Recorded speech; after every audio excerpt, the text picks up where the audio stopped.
کیا وہ lieutenant general ویسے ہی بن گئے؟ بلا ضرورت بن گئے، بلا وجہ بن گئے؟ کیا وہ اپنی نہیں ذمہ داریاں سنبھال سکتے؟ وہ سنبھال سکتے ہیں، بہت اچھا سنبھال سکتے ہیں، ہو سکتا ہے آپ سے اچھا سنبھالیں۔ اس لیے آپ مہربانی کریں، آپ 28 تاریخ کو سے پہلے پہلے اناؤنس کریں کہ آپ ریٹائر ہو رہے ہیں، کیونکہ آپ اس سے زیادہ لیں گے ٹائم تو پہلے بھی آپ کا اللیجیٹیمیٹ پیریڈ ہے، آپ کا وہ پیریڈ، اس کو کوئی قانونی، آئینی، اخلاقی حیثیت نہیں ہے اس کی، اور اب اگر مزید آگے بڑھتے ہیں تو یہ مزید آپ خراب کریں گے۔ ترمیم جی لٹک گئی ہے، اس میں کوئی شک نہیں، اور ابھی پہلے کہا گیا کہ یہ نمبرز ہمارے پاس پورے ہیں، اور اب جب نمبرز گننا شروع کیے تو پتہ چلا کہ نمبرز پورے نہیں ہیں۔ پہلی بات تو یہ ہے، قومی اسمبلی میں آپ یہ جو ایک بات ذہن میں رکھیے گا، میں جب جو بھی بات کروں یہ جعلی ارکان ہیں، جتنے بھی جعلی ارکان سارے ملا بھی لیں تب بھی آپ کے نمبرز پورے نہیں ہیں، اور قومی اسمبلی میں آپ نے نمبرز پورے رکھے ہوئے ہیں، لیکن پیپلز پارٹی اور پیپلز پارٹی کے بغیر آپ نہیں کر سکتے۔ 237 ارکان کی حمایت ہے قومی اسمبلی میں، لیکن یہ بات آپ کو بتا دوں کہ جو ترمیم ہے یہ دونوں ایوانوں سے الگ الگ منظور ہونی ہے اور 2/3 اکثریت سے ہونی ہے، تو سینٹ کا نمبر جو ہے وہ آپ کے پاس نہیں ہے۔ یہاں پہ بھی آپ کے جو نمبرز ہیں، مسلم لیگ نواز کے پاس نمبرز نہیں ہیں، یہ پاکستان پیپلز پارٹی نمبرز پورے کرے گی، اور اگر کرتی ہے تو اس کا مطلب ہے پاکستان پیپلز پارٹی بھی اس آئینی قتل میں، آئین شکنی میں، آئین کو مسمار کرنے میں شامل ہے برابر کی، اور اس کے علاوہ اور کچھ نہیں، کم از کم نرم سے نرم الفاظ میں یہی ہے، کیونکہ پیپلز پارٹی کے جو ہیں 224 ارکان درکار ہوتے ہیں جی، تو اس میں صرف 125 ارکان ہیں مسلم لیگ نواز کے پاس، اور 224 میں تو 99 ممبرز ان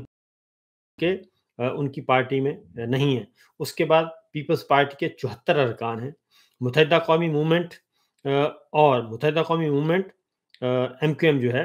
اس کے 22 ارکان ہیں، اور 22 کے 22 فارم 47 والے ہیں، جعلی فارم 47 والے ہیں، ہارے ہوئے ہیں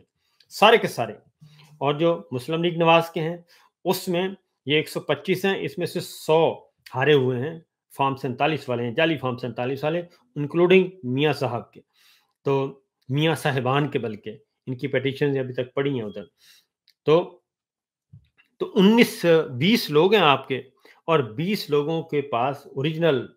جو ہے وہ جینون مینڈیٹ ہے، اور وہ 20 ایم این اے جو ہیں وہ آئین کو برباد کرنے پہ تلے ہوئے ہیں، اور ان کے ذریعے آپ آئینی ترمیم کروا رہے ہیں، باقی سارے فارم 47 والے ہیں، مسلم لیگ کاف سارے فارم 47 والے ہیں، اور استحکام پاکستان پارٹی فارم 47 والے ہیں، کوئی ایک سیٹ بھی وہ نہیں جیتے، سلمان اکرم راجہ صاحب جیتے ہوئے ہیں لاہور سے، اور ابھی ان سے اون چودھری سے، اور کافلی کے گجرات سے چودھری پرویز الہی صاحب اینڈ کمپنی، وہ ان کی فیملی جیتی ہوئی ہے، تو وہ بھی جعلی ہیں آپ کے، کافلی ایک بھی ان کی سیٹ جو ہے وہ فارم 45 والی نہیں ہے، ایم کیو ایم کی ایک سیٹ بھی فارم 45 والی نہیں ہے، تو استحکام پاکستان پارٹی ان کا بھی یہی حال ہے، ان کو بھی اسی طریقے سے ووٹ ملے ہوئے ہیں، اور پھر مسلم لیگ مسلم لیگ ضیاء شوکت بسرہ صاحب ابھی تک پیچھے پیچھے ہیں ان کے، نیشنل پارٹی، بلوچستان عوامی پارٹی، اور بلوچستان عوامی پارٹی کے بعد یعنی کہ باپ پارٹی جو ہے وہ سارے کے سارے آپ کے فارم 47 والے ہیں، 4 آزاد ارکان ہیں، پھر اس کے بعد قومی اسمبلی میں تو اپوزیشن کے 89 ارکان موجود ہیں جی، پی ٹی آئی کے، اور وہ ظاہر ہے جو جینون جن کے پاس فارم 45 ہے، اور اس کے پاس پی ٹی آئی کے پاس 76 ہیں، پھر جے یو آئی فے ہے 10 ارکان، اس میں بھی جو مخصوص نشستیں ہیں وہ فارم 47 والی ہیں ساری کی ساری، جے یو آئی کے پاس بھی، Balochistan national party B N P اور مجلس وحدت المسلمین اور پختونخوا ملی عوامی پارٹی، ان کا ایک ایک ممبرز ہے۔ اب آتے ہیں سینٹ میں، اصل پرابلم ہے ان کو سینٹ میں یہ سارے فارم 47 والے جمع بھی ہو جائیں تب بھی ان کے پاس 2/3 اکثریت نہیں بنتی، اور اب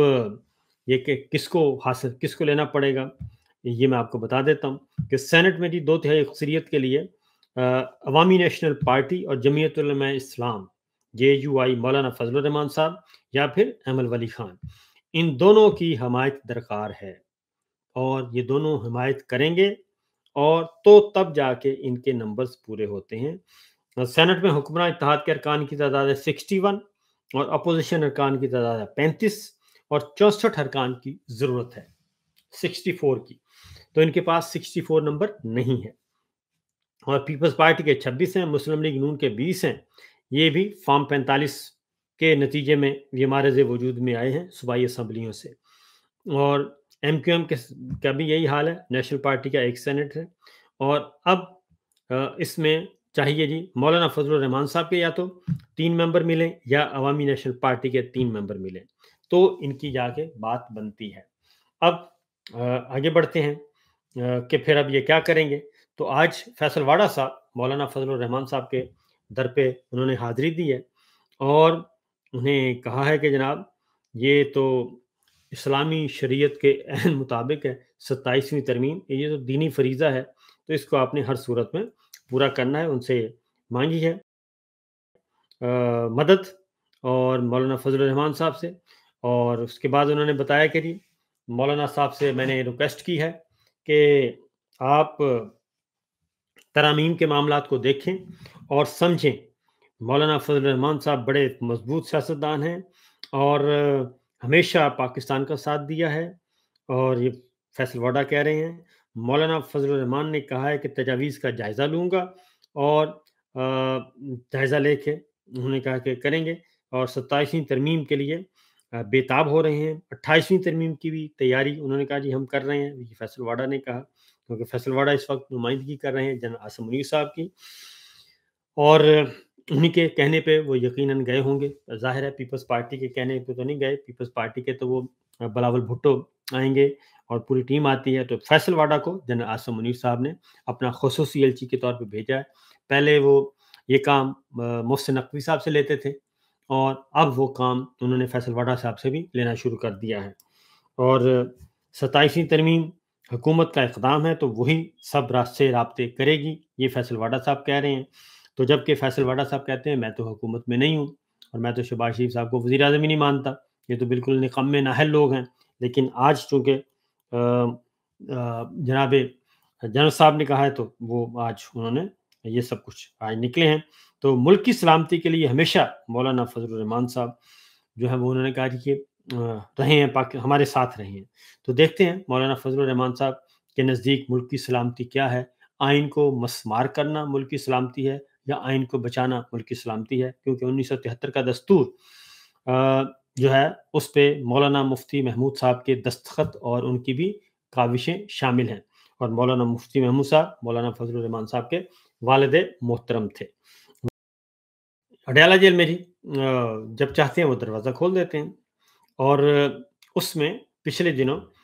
2 واقعات ہوئے۔ عمران خان صاحب کا نام لے کے 2 غلط کام کروائے گئے۔ ایک احمد چٹھا صاحب کو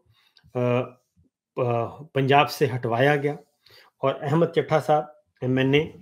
اور وہ ایم این اے ہیں، وہ رہنما ہیں حامد ناصر چٹھا صاحب کے، یہ صاحبزادے ہیں۔ حامد ناصر چٹھا صاحب اسپیکر قومی اسمبلی رہ چکے ہیں، اور ان کا کبھی 2 نمبری میں کہیں ذکر نہیں ہوا، اپرائٹ آدمی ہیں، اختلاف کیا جا سکتا ہے آپ ان سے، لیکن وہ ایسا نہیں ہے کہ ان کے خلاف کوئی مقدمات کھلے ہوں کبھی بھی، تو اسپیکر بھی رہ چکے ہیں۔ تو ان کے بیٹے احمد چٹھا پاکستان تحریک انصاف جوائن کی نوجوان ہیں، اور اس کے پھر 3 نومبر کو عمران خان صاحب کو گولی لگی تھی، قاتلانہ حملہ ہوا تھا وزیر آباد، اس میں وہ بھی زخمی ہوئے تھے۔ تو یہ بیک گراؤنڈ اس لیے بتا رہا ہوں کہ وہ اتنے قریبی ہیں، تو انہیں پنجاب میں عہدہ پنجاب میں دی گئی تھی، ان کو ذمہ داریاں دی گئی تھیں پارٹی کی طرف سے، لیکن ان کو اچانک تبدیل کر دیا گیا، ان کو بھی اور بلال اعجاز کو بھی، اور بلال اعجاز بھی نوجوان ہیں بڑے دبنگ قسم کے، ان کو بھی ہٹوا دیا گیا۔ تو سمجھ نہیں آئی، اور کہا گیا کہ جی عمران خان صاحب کی ہدایت پہ سلمان اکرم راجہ صاحب نے وہ کھول دیا راز کہ جناب 2 بندے گئے تھے، ایک علی عمران ایڈوکیٹ اور ایک اور ہیں، یہ گئے تھے، اور انہوں نے آ کے ہمیں یہ میسیج دیا کہ عمران خان صاحب نے یہ کہا ہے، تو ہم نے یہ کر دیا۔ اب اس میں جو بات ہے اس کی پھر تہ تک ابھی عمران خان صاحب سے ملاقات ہوئی، تو ان تک یہ بات پہنچی تو انہوں نے کہا میں نے تو ایسا کبھی نہیں کہا، احمد چٹھا تو ہمارا بہت قیمتی آدمی ہے، بلال اعجاز قیمتی آدمی ہے، میں نے تو کوئی ایسا میسج نہیں دیا کہ نہ ہی مجھ سے کسی نے پوچھا نہ میں نے کوئی کہا۔ تو پتہ چلا کہ مبینہ طور پر علی عمران صاحب نے یہ کام دکھایا ہے اور یہ کام کیا ہے، اور اب علی عمران صاحب جو ہیں وہ دوستوں کے دوست نکل آئے ہیں اور وہ یہ واردات ڈال رہے تھے، ابھی تک یہ معمہ بنا ہوا ہے اور یہ جاسوسی کر رہے تھے عمران خان صاحب کی، اور غلط میسج جو ہیں وہ باہر آ کے کروائے جا رہے تھے۔ تو یہ صورتحال اس وقت موجود ہے جی۔ تو